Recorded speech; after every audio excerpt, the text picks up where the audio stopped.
नमस्कार मित्रगण एवं मेरे स्नेही छात्रवृंद। आज आपके बड़े भाई साहब आपके लिए नया पाठ लेकर आए हैं। बड़े भाई साहब, बड़े भाई साहब जिनके लेखक मुंशी प्रेमचंद जी, जिनका जन्म 1880 में 31 जुलाई 1880 में इनका जन्म लम्ही बनारस के पास हुआ। जन्म से ही मेधावी बालक थे। बचपन में इनका नाम धनपत राय, और जब हिंदी विषय में लिखने लगे लोग इन्हें धनपत राय के नाम से जानने लगे, और जब इन्होंने उर्दू में लिखना शुरू किया तो इनका नाम गुलाब राय हो गया। अबे नाम तो महान है धनपत राय, परंतु जीवन में देखा जाए कभी इनको धन नसीब नहीं हुआ, क्योंकि धन के लिए इन्होंने बड़ा संघर्ष किया। यहां तक कि पढ़ते समय बच्चों को ट्यूशन कराते थे और 8 किलोमीटर तक दूर पैदल जाना, पैदल आना, फिर भी धन की पूर्ति नहीं हुई। धन को पाने के लिए इन्होंने कई जगह हाथ पैर हिलाए, जहां तक कि फिल्म इंडस्ट्री में भी, फिल्म उद्योग में भी इन्होंने काम किया, परंतु वहां से भी लक्ष्मी विहीन होकर ही लौटे। सरस्वती तो इनकी जीवा पर थी, और कहा जाता है जहां सरस्वती नजदीक होती है धन थोड़ा सा दूर होता है। धनपत राय और गुलाब राय नाम के विपरीत ही इनका जीवन चला। बचपन में ही इनकी मां का देहांत हो गया था, अभिमाता के पास पले बड़े। इसीलिए इन्होंने अपने एक उपन्यास में लिखा हुआ है कि बचपन में ही जब वृक्ष को तरी ना मिले तो वृक्ष फल फूल नहीं सकता। शायद मैं वृक्ष भी बिना तरी के ही फलता फूलता रहा और मेरा संरक्षण सही तरह से नहीं हुआ। तो ये था इनके बचपन की कुछ बातें। अब हम पाठ की ओर चलते हैं बच्चों। बड़े भाई साहब छोटे भाई को समझाते हैं, क्योंकि बड़े की बहुत सारी जिम्मेवारियां होती हैं।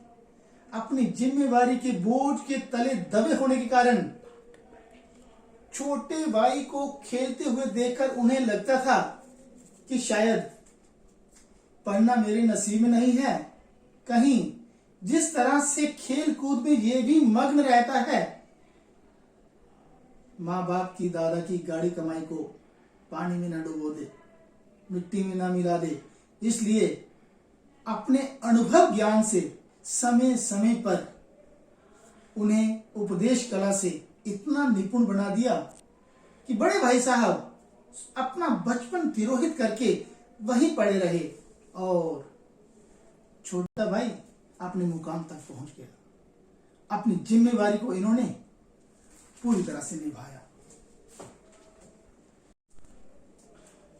तो चलो बच्चों, अभी हम शुरुआत करते हैं पाठ प्रवेश से। अभी तुम छोटे हो, इसलिए इस काम में हाथ मत डालो, अर्थात ये काम मत करो, तुम्हारे बूते का नहीं है। ऐसा सुनते ही बच्चों के मन में कई बार ऐसे भाव आते हैं कि काश हम भी बड़े होते तो कोई हमें इस तरह से नहीं टोकता। लेकिन आप ये मत सोच लेना कि बड़े होने से आपको कुछ भी करने का अधिकार हो जाता है। घर के बड़े को कई बार वो काम करने से भी पीछे हटना पड़ता है जो उसकी उम्र के दूसरे लड़के बिना सोचे समझे करते हैं, क्योंकि वो अपने घर में बड़े नहीं होते। इस पाठ में भी एक बड़े भाई साहब हैं, अध्ययनशील, पढ़ाकू, किताबी कीड़ा, परिश्रमी, अनुभवी और छोटे का पूरा ख्याल रखने वाले।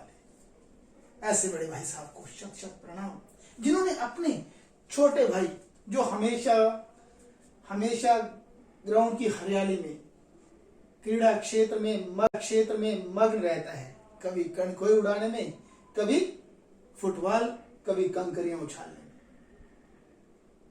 मन तो बड़े भाई साहब का भी करता है, परंतु मैं ही बेराह चलने लगूं, जिसका मन हमेशा खेलने में लगा रहता है, उसका क्या होगा?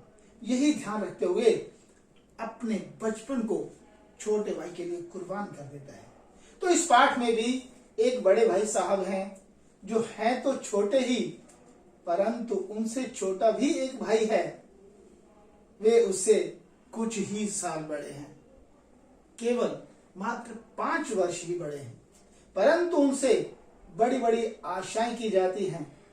बड़े होने के कारण वे खुद भी यही सोचते हैं कि वे जो भी करें छोटे भाई के लिए उदाहरण बन जाए, उसके लिए एक प्रेरणा बन जाए। इसी आदर्श स्थिति को बनाए रखने के कारण बड़े भाई साहब का बचपन अदृश्य अर्थात लुप्त सा हो जाता है। तो चलिए बेटे,